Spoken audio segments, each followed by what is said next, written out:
75번 문답을 한번 읽어봅시다. 성화란 무엇인가? 답을 여러분이 한번 읽어볼까요? 시작! 성화는 하나님의 은혜의 사역이다. 세상이 창조되기 이전에 성도가 되도록 하나님께로부터 택함을 받은 사람들이 시간 세계에서 하나님의 영의 능력 있는 역사를 통하여 그리스도의 죽으심과 부활하심을 적용받아 그들의 전 인격이 하나님의 형상을 따라 새롭게 되는 것이다. 날마다 생활 속에서 회개하며 다른 모든 구원의 은총을 마음속에 받아들이는 것이다. 하나님께서 주시는 은혜가 끓어오르고 증가되며 강력해져서 성도들은 죄에 대하여서는 더욱 더 죽고 다시 일어나 새로운 삶을 사는 것이다. 먼저 우리가요, 성화, 즉 거룩하게 됨에 있어서 두 가지 측면이 있다는 것을 조금 알아야 됩니다. 첫 번째는 즉각적 성화라고 하는 측면이 있다라고 하는 거예요. 우리가 즉각적으로 변화됐다라고 하는 거죠. 원래 거룩이라고 하는 단어는 윤리적인 개념, 도덕적인 개념으로 우리가 먼저 생각하기 쉬운데 사실 그건 아니고요. 구별됨, 분리됨 이런 뜻이 원래 1차적인 뜻이에요. 가령 예를 들면 구약에서 거룩한 곳, 거룩한 백성 이런 표현들이 나와요. 그럼 그때 그 거룩함이라고 하는 것은 윤리적인 뜻 아니죠. 도덕적인 뜻 아니죠. 무슨 그 자체로 신성하다는 뜻 그런 것 아니에요. 뭐예요? 하나님께서 구별하셨다. 하나님께서 하나님 구별하신 것, 하나님이 구별하신 백성 이런 뜻으로 사용이 되는 거예요. 그래서 거룩이라고 하는 것은 본질적으로 세상과 구별된, 죄악과 구별된 이에요. 보다 적극적으로는 하나님께서 구별하신 것, 하나님을 향해 구별된 것 이런 의미를 가지고 있어요. 따라서 즉각적 성화, 즉각적으로 거룩하게 하심은 하나님께서 즉각적으로 우리를 구별하심을 말해요. 세상에 속한 사람이 아니라 하나님께 속한 하나님의 사람, 하나님의 백성이다 라고 하는 거예요. 점점 더 그렇게 될 것이다. 앞으로 잘하면 그렇게 해줄 것이다. 이런 뜻 아니에요. 예수 그리스도한테 즉각적으로 하나님의 것으로 구별해버리신, 하나님의 백성으로 구별해버리신 새로운 생명으로, 새로운 피조물로 하나님께서 구별해버리신 거예요. 그래서 예수님을 믿는 우리를 뭐라고 말해요? 성도, 거룩한 무리들이라고 이야기를 하죠. 고린도전서 1장 2절 보면 고린도에 있는 하나님의 교회 곧 그리스도 예수 안에서 거룩하여지고, 그래, 거룩하여지고. 고린도 교회 우리가 잘 알잖아요. 그렇게 거룩하게 보이는 교회 아니에요. 그러나 거룩하여졌대요. 성도라 부르심을 받는데요. 그죠? 이게 바로 즉각적인 성화의 모습을 이야기하고 있는 거예요. 성화라고 할 때는 첫 번째 측면은 즉각적인 성화, 하나님께서 구별해버리심, 하나님의 백성으로, 새로운 생명으로, 새로운 피조물로 구별하신 것, 이것이 바로 즉각적인 성화다. 성화의 두 번째 측면이 있어요. 점진적 성화라고 하는 거예요. 이건 뭐냐면 이제 새 생명으로 태어났어요. 구별이 됐어요.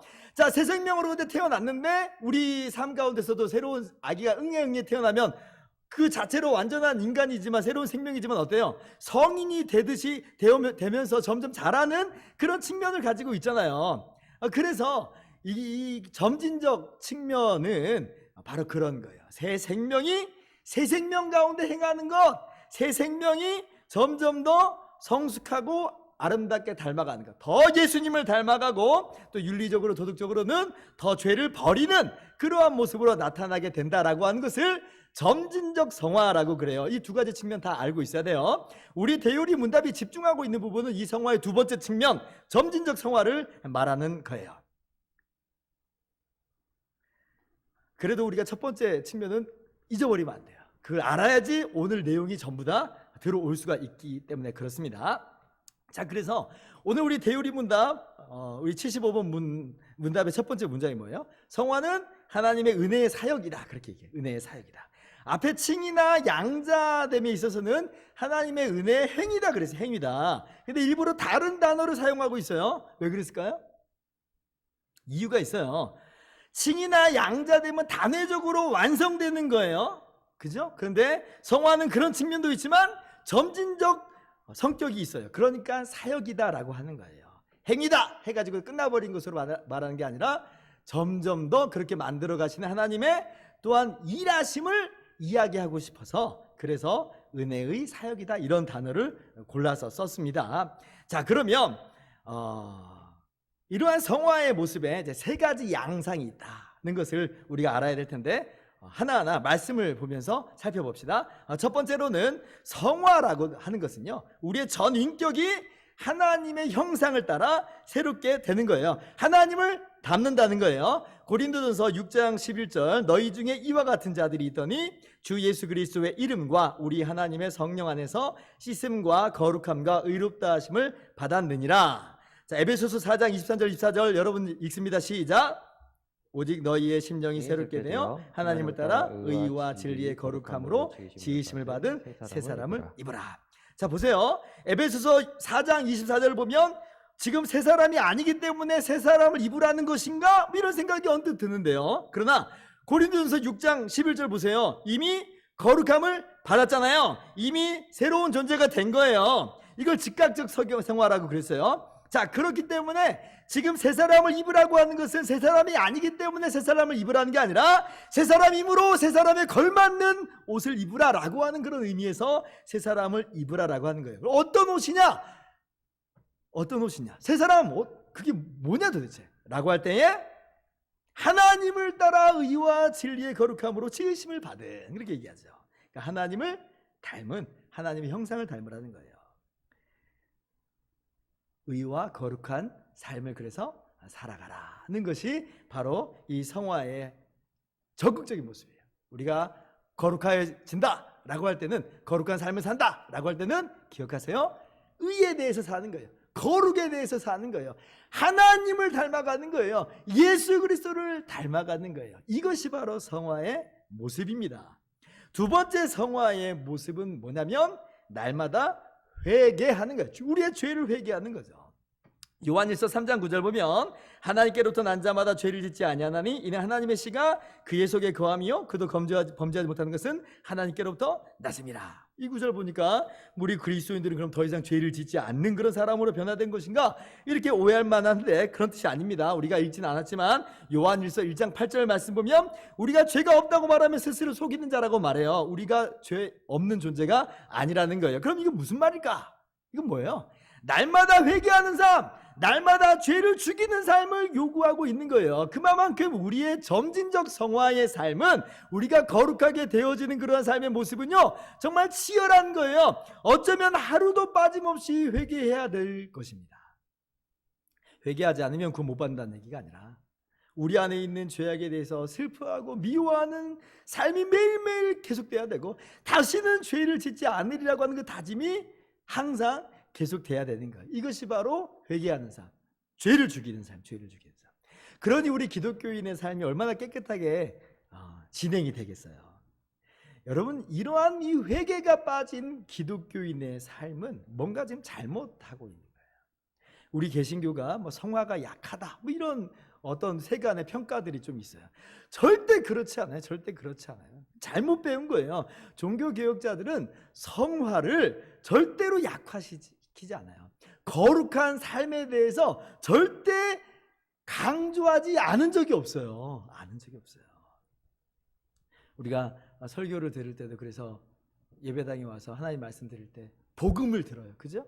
근데 그 복음을 들으면서 동시에 우리의 죄를 지적하는 그런 말씀을 들어요.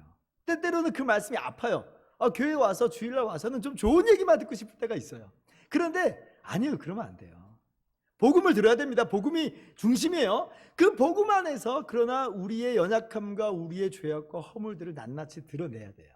그렇게 우리가 거룩한 삶으로 살아가는 거예요. 주일날 우리가 그걸 해야 됩니다. 그냥 와서 듣기 좋은 이야기, 내 마음 평안 얻고자 하는 이야기, 그런 것은요 세상에서도 그런 것들을 할 수 있어요.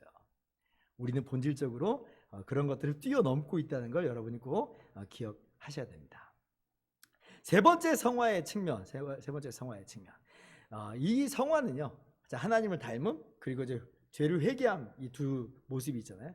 근데 이것을 한 번 하고 끝이는 게 아니라 은혜 안에서 계속 반복해 나가는 거예요. 언제까지? 주님 다시 오실 때까지, 혹은 우리가 죽을 때까지 부지런히 반복하면서 자라는 것이 이 성화의 세 번째 모습이에요. 히브리서 6장 11절 12절 우리가 간절히 원하는 것은 너희 각 사람이 동일한 부지런함을 나타내어 끝까지 소망의 풍성함에 이르러 게으르지 아니하고 믿음과 오래 참음으로 말미암아 약속들을 기업으로 받는 자들을 본받는 자 되게 하려는 것이라. 로마서 6장 4절 6절 여러분 한번 읽어봅시다. 시작. 그러므로 우리가 그의 죽으심과 합하여 세례를 받음으로 그와 함께 장사되었나니 이는 아버지의 영광으로 말미암아 그리스도를 죽은 자 가운데서 살리신 것 같이 우리로 또한 새 생명 가운데서 행하게 하려 함이라. 우리가 알거니와 우리의 옛사람이 예수와 함께 십자가에 못 박힌 것은 죄의 몸이 죽어 다시는 우리가 죄에게 종노릇하지 아니하려 함이라. 그죠? 부지런해야 돼요. 부지런해야 돼. 부지런히 가야 돼요. 끊임없이 하나님을 닮아가고요, 끊임없이 죄를 죽인, 끊임없이 죄에게 종노릇하지 않는 그러한 삶을 살아가는 것, 이것이 성화에 있어서 세 번째 모습입니다. 목사님 얘기 들으니까 너무 힘들 것 같아요. 맞아요. 제가 힘들지 않다고는 절대 말씀드릴 수가 없네요. 그러나 기억할 것은요, 그 힘든 것보다도 우리 안에 주신 하나님의 은혜, 그리스도 예수의 은혜가 더욱더 크고 풍성해요. 그래서 이 길을 걸어갈 수 있는 거예요. 저는 그거 믿습니다. 확신합니다. 그래서 우리도 울어요. 그러나 울면서도 기쁨으로 가요. 기쁨으로 가요. 이게 우리 그리스도인의 삶이에요. 이거 완전 아이러니죠. 무엇은 아니에요. 어떻게 울으면서 기쁨으로 가요. 근데 그렇다니까요. 여러분도 잘 아실 거예요. 정말 내 자신의 연약한 모습, 하나님 닮지 못한 모습, 그리고 죄 가운데 맨날 뒹구는 모습, 근데 그마저도 안 하고 있는 그 모습, 그런 모습에 울어요. 그리고 우리의 모습을, 주님의 모습을 닮아가게 하는 게 너무 고통스러워요. 막 내려놓고 싶을 때도 있는데, 근데 우리 안에 있는 생명, 우리 안에 있는 기쁨이 그걸 우리를 밀고 갑니다. 이런 정말 놀라운 아이러니가, 역사가 사실 성도 안에 주어진 것이다. 칼빈이 성화에 대해서 이렇게 씁니다. 이 부분은 제가 마음에 참 감동이 있어서 그대로 다 읽을게요. 지상 감옥인 육체를 쓰고 있는 동안은 아무도 그것을 밀고 나갈 충분한 힘이나 충분한 열의가 없다. 신자의 대부분은 심히 약하다. 그들은 비틀거리며 절름거리며 심지어 기어갈 뿐 그 움직이는 속도가 아주 느리다. 그러므로 이는 각각 자기의 미미한 능력의 한도에 따라서 전진할 생각으로 우리가 시작한 여행을 떠나도록 하자.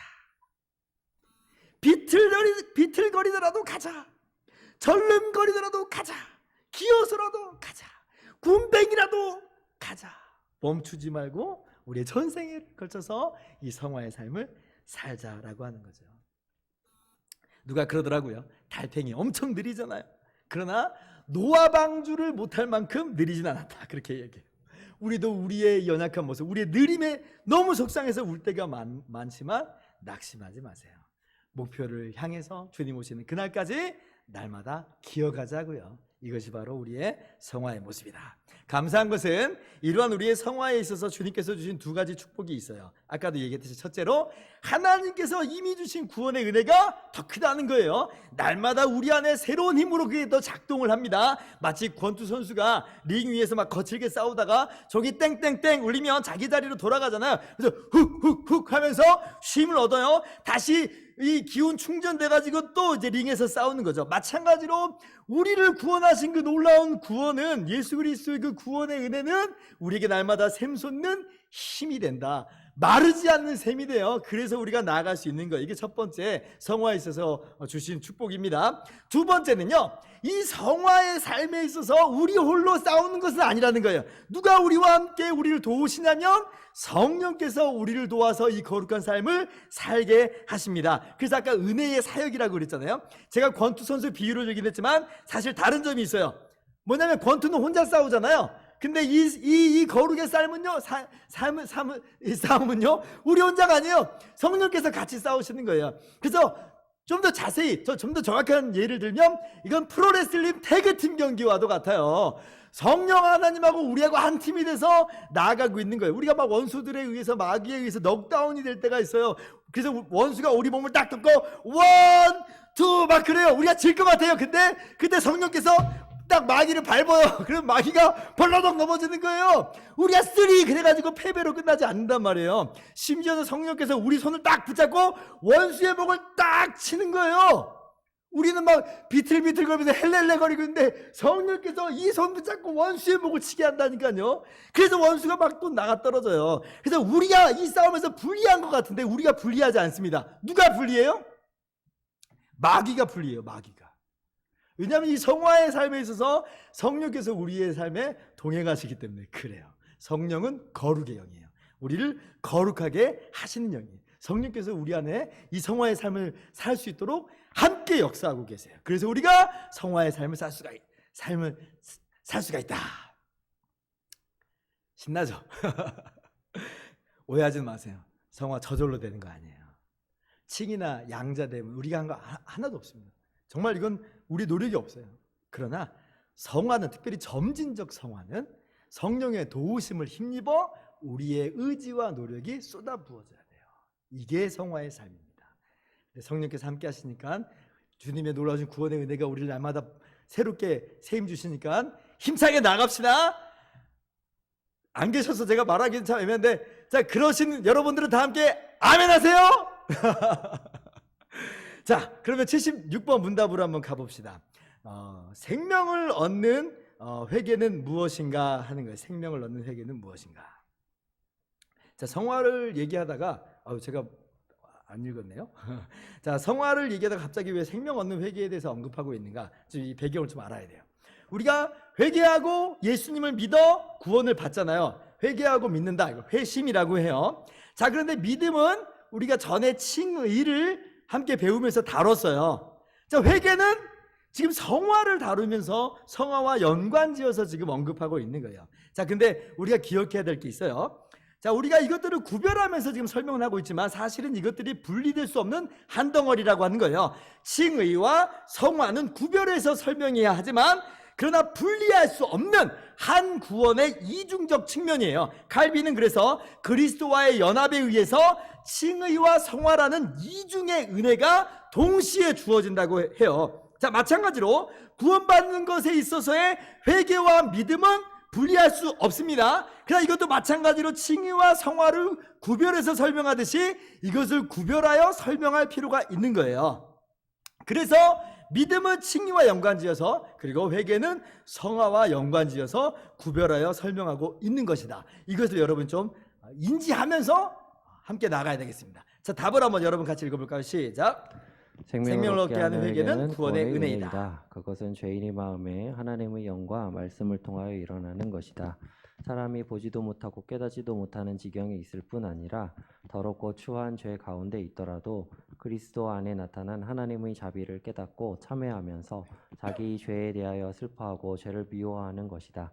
그래서 모든 죄를 떠나 하나님께로 돌아서고 모든 일에 새롭게 순종하는 가운데서 하나님과 동행하는 삶을 사는 것을 목적으로 삼으며 그러기 위하여 끊임없이 노력하는 것이다. 자, 아까 제가 칭의와 성화를 이제 구별해서 약간 잠깐 이야기를 했죠. 자, 칭의에 대해서 말씀을 한 번 더 드릴 때, 칭의는 단회적이고 즉각적이다 그랬어요. 자, 예수님을 주와 구주로 믿을 때 그 믿음 역시 그래서 즉각적이에요. 단회적이에요. 뭐 50% 믿고 말고 그런 거 없어요. 구원받는 믿음에 있어서 뭐 응답받는 믿음, 뭐 그런 믿음 말고, 예수님을 주와 구주로 믿는 구원받는 믿음은요, 이건 믿느냐 안 믿느냐의 문제지 뭐 50%냐 30%냐 그런 문제 아닙니다. 믿을 때에 100% 즉각적으로 의롭다함을 얻는 거예요. 자, 그런데 성화는 아까 제가 제일 처음에 뭐라고 그랬어요? 즉각적인 측면과 점진적인 측면이 있다고 그랬죠. 새 생명을 얻었고 또 새 생명 가운데 자라가는 두 가지 측면이 있다고 그랬어요. 따라서 생명 얻는 회개도 두 측면이 있어요. 새 생명을 얻을 때의 회개와 새 생명 안에서 자라갈 때의 회개, 이렇게 두 가지 측면으로 회개는 이렇게 다 고려를 해야 되는 거예요. 그러므로 우리가 구원 얻는 믿음에 있어서는 예수님을 주와 구주로 믿느냐 안 믿느냐만은 이야기했어요. 그러나 생명 얻는 회개에 있어서는 회개했느냐 안 했느냐만 말하는 게 아니라 오늘도 회개하고 내일도 회개하는 그런 모습으로 지금 우리가 나아간다라고 하는 것을 이야기하고 있습니다. 그래서 두 가지 오류를 피해야 돼요. 첫 번째는 나 예수님 믿고 회개함으로 구원받았어. 이미 구원받았어. 그러므로 이제 회개하지 않아도 괜찮아. 이런 사람들이 있어요. 구원파가 주로 그래요. 잘못된 신앙입니다. 구원받은 이후로도 회개하는 거예요. 회개하는 거예요. 왜? 회개는 두 가지 측면이 다 있어요. 구원 얻는, 이 새 생명을 얻는 회개가 있고 새 생명 안에 살아갈 때의 회개가 있는 거예요. 정반대로 이런 오류도 피해야 돼요. 구원받은 이후에 우리가 분명히 예수님을 나의 주와 구주로 믿고 있음에도 불구하고 지은 죄를 남김없이 회개하지 않으면 구원받지 못하는 것은 아닌가라고 두려워하는 그런 오류가 있어요. 이것도 올바른 신앙이 아닙니다. 살다가 미처 회개하지 못하고 죽으면 혹시 지옥 가진 않을까라고 하는 그런 두려움으로 발발발 떠는 거예요. 이런 잘못된 신앙도 피해야 돼요. 아까 칭의는 칭의대로 이해하고 성화는 성화대로 이해해야 될 필요가 있는 것처럼, 짬뽕 시키지 말라고 한 것처럼 믿음은 믿음대로 이해해야 되고 회개는 회개대로 이해해야 돼요. 이 회개와 믿음을 짬뽕 시켜버리면 이런 오류가 튀어나오게 돼 있어요. 회개하지 않으면 마치 그러다가 거짓말 했는데 미처 회개하지 않고 그러다가 갑자기 죽었어요. 그럼 이 사람 지옥 가요? 이렇게 물어보시는 분들이 가끔 있거든요. 믿음하고 회개를 섞지 마세요. 섞지 마세요. 지은 죄에 대한 회개 우리가 항상 해야 돼요. 항상 해야 돼요. 그러나 그것을 의롭다는 그 믿음과 결부시켜가지고 마치 그래서 내가 구원에서 떨어지는 거냐? 이런 것들로 연결짓지 말라라고 하는 것입니다. 그때 회개는 새 생명 가운데 걸어갈 때에 회개라는 것을 기억하세요. 제가 회개를 약화시키고자 하는 게 아니라 새 생명 가운데서 우리가 치열하게 회개하면서 살라고 말하면서 말씀을 드리는 거예요. 자, 충분히 이해하셨을 거라고 믿고 이 회개에 대해서 구체적인 내용을 살펴봅시다. 먼저 알아야 될 것은 이 회개 역시 하나님께서 주시는 선물이라고 하는 거예요. 디모데후서 2장 25절 말씀이에요. 목사님 지금 되고 있나요? 예, 지금 안 보여가지고 제가 네, 자 2장 25절 같이 읽습니다. 시작. 거역하는 자를 온유함으로 훈계할지니 혹 하나님이 그들에게 회개함을 주사 진리를 알게 하실까 하며. 자, 믿음이 그런 것처럼 회개도 우리가 회개하는 줄만 알았어요. 근데 성경 보니까 뭐라고 말해요? 아하, 회개도 하나님께서 우리 안에 일으키시는 것이구나, 선물이구나. 말씀 보니까 하나님께서 회개함을 주사 그러잖아요. 두 번째 우리가 또 알아야 될 건 뭐냐면 회개는 성령께서 말씀을 통하여 일으키신다라고 하는 거예요. 믿음도 똑같죠. 믿음도 성령께서 말씀을 통해서 불러일으킨다고 그랬잖아요. 기억하실 거예요. 사도행전 11장 18절 그들이 이 말을 듣고 잠잠하여 하나님께 영광을 돌리 이르되 그러면 하나님께서 이방인에게도 생명 없는 회개를 주셨도다 하니라. 이게 지금 어떤 배경이냐면 이방인 고넬료의 회심에 대한 내용이에요. 베드로가 가서 고넬료에게 복음을 전합니다. 그때 성령이 고넬료에게 임해서 유대인뿐 아니라 이방인들도 구원받음을 친히 증명하셨어요. 그때 다른 유대 기독교인들이 하는 평가가 이거예요. 아, 이방인이 고넬료에게도 세상에 생명 없는 회개를 주셨네 라고 말하는 거죠. 자, 그런데 이 생명 없는 회개를 어떻게 할 수 있었다고 그랬어요? 베드로가 가서 뭐 했어요? 복음을 전했어요. 복음을. 그러니까 성령께서 복음을 통하여 회개를 주신다라고 하는 것이죠. 자, 그러면 세 번째, 자, 회개를 우리가 함께 이야기할 때 참된 회개는 뭐냐? 참된 회개는 뭐냐? 그냥 죄를 단순히 자각하고 후회하는 것인가? 그래서 열심히 하겠다고 다짐하는 것인가? 할 때에 아니에요. 그것은 다음과 같은 내용으로 이루어져 있습니다. 먼저 나의 더러운 죄와 죄의 형벌에 대한 자각이 있어요. 그런데 참된 회개는 뭐냐면 그러한 죄에 대한 자각, 형벌에 대한 자각뿐 아니라 이러한 더러운 죄인을 위해서 예수님께서 나의 모든 죄와 모든 죄의 형벌을 대신 짊어지시고 십자가에서 대신 죽으셨다고 하는 이 은혜에 대한 자각, 이 은혜에 대한 깨달음이 있어요. 이것이 참된 회개를 불러일으킵니다. 이게 기독교의 회개예요. 그리스도 안에 있는 하나님의 긍휼을 알지 못하는 그러한 회개는 없어요. 기독교인의 회개는 그런 회개 아니야. 그건 그냥 공포예요, 공포. 그건 그냥 절망이에요, 두려움이에요. 참된 회개는 뭐냐면 궁극적으로 하나님의 이 놀라운 자비에 대한 깨달음으로 말미암아 나의 죄의 더러움을 깨닫고 죄의 형벌을 깨닫고 참으로 하나님께 회개하는 거예요. 누가복음 15장 17절 18절 이에 스스로 돌이켜 이르되 내 아버지에게는 양식이 풍족한 품꾼이 얼마나 많은가. 나는 여기서 줄여 죽는구나. 18절 같이요. 내가 일어나 아버지께 가서 이르기를 아버지 내가 하늘과 아버지께 죄를 지었사오니. 이게 그 유명한 누가복음 15장의 탕자의 비유예요. 이 탕자가 아버지가 돌아가시지도 않았는데 유산 달라고 해서 아버지를 떠났고 다 탕진해 버렸어요. 근데 보세요, 자기 죄를 분명히 깨닫고 인정해요. 근데 어디로 돌아가요? 아버지께로 돌아간대요. 아니 이런 말도 안 되는 그런 염치 없는 자가 어디 있어요? 나를 품꾼 중 하나로 보소서라고 한다고는 하지만 아버지께로 돌아간대요. 이런 말도 안 되는 이야기가 어떻게 있는가? 라고 할 때에 이 아들은 아버지를 아는 거예요. 아버지는 자신을 때려 죽일 아버지가 아니라는 걸 이 탕자는 아는 거예요. 그러니까 돌아가는 거예요. 안 그러면 못 돌아가요. 아버지를 아니까 돌아가요. 그 자비로움을 알기 때문에. 근데 사실 탕자가 생각하는 것보다 탕자가 아는 것보다 더 큰 아버지의 사랑과 자비가 그 안에서 나타나고 드러나게 됐죠. 참된 회개는요, 하나님의 그 놀라우신 자비하심, 그리스도 예수 안에 주신 바 그 놀라운 은혜와 사랑, 그것을 진짜 알 때에 그 안에서 우리가 참된 회개로 나오게 됩니다. 그 안에서 참된 회개는 자신의 죄를 슬퍼하고 그리고 죄를 미워하는 것으로 이어지는 거예요. 에스겔 36장 31절, 그때에 너희 악한 길과 너희 좋지 못한 행위를 기억하고 너희 모든 죄악과 가증한 일로 말미암아 스스로 밉게 보리라. 자, 특별히 주목해야 될 건 뭐냐면 죄를 미워한다는 거예요. 죄를 미워한다는 거예요.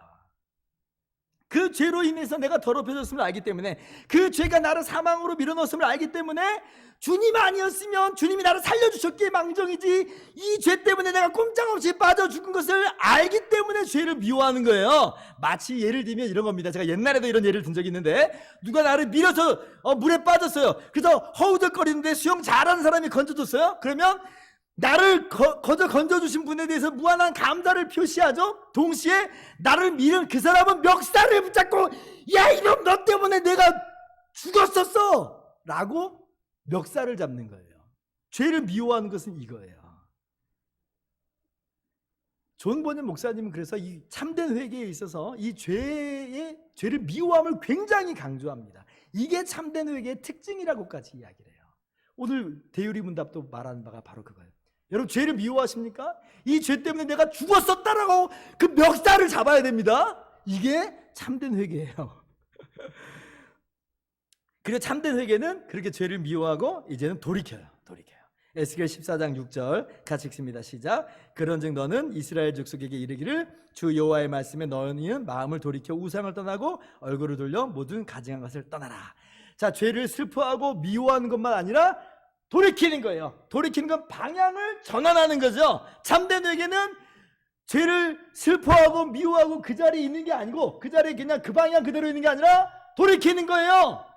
하나님께로 돌이키는 거예요. 이것이 바로 참된 회개다. 마지막 참된 회개의 모습은 하나님 말씀에 순종함으로 연결이 됩니다. 시편 119편 128절. 그러므로 내가 범사에 모든 주의 법도들을 바르게 여기고 모든 거짓 행위를 미워하나이다. 그래서 참된 회개의 모습은요, 하나님 말씀에 순종하는 삶, 그리고 그것이 우리의 일생에 계속되는 것으로 연결되는 거죠. 회개에 대해서 할 이야기가 더 많을 수 있지만 우리에게 대유리 문답이 정리해주는 내용은 이제 이 정도만 해도 충분할 것 같아요. 자, 정리를 할게요. 오늘 우리가 성화에 대해서 함께 이야기를 나눴어요. 성화에 있어서 우리가 기억해야 될 것은, 첫째, 즉각적 성화. 이미 우리가 새로운 생명, 구별된 하나님의 백성으로 전환되었다는 거예요. 이거 절대 잊으면 안 돼요. 자, 그러나 우리 이 잘린 꽃꽂이 보면 잘린 꽃에서 계속 냄새가 나잖아요. 마찬가지로 우리도 죄의 뿌리는 이미 잘려버렸어요. 찌꺼기와 같은 예쁜성만 있을 뿐이에요. 그런데 그 예쁜성이 계속 죄의 냄새를 풍겨내요. 오히려 어쩔 땐 더 지독하게 풍겨내기도 해요. 그러나 잘린 것은 잘린 거예요. 반드시 쪼그라들 거예요. 주님 오신 날에 완전히 제거될 거예요. 그러므로 우리는 둘째로 점진적 성화, 지치지 않고 거룩하게 됨은, 거룩하게 새 생명 안에서 살아가는, 하나님을 닮고 예수 그리스도를 닮고 회개하는 삶을 지치지 않고 걸어가는 거예요. 이것이 바로 우리의 성화의 모습이다 라고 하는 것을 여러분이 기억하면서 이 한 주간도 또 우리 일생을 다해서 성화의 삶을 기쁨으로 걸어가도록 합시다.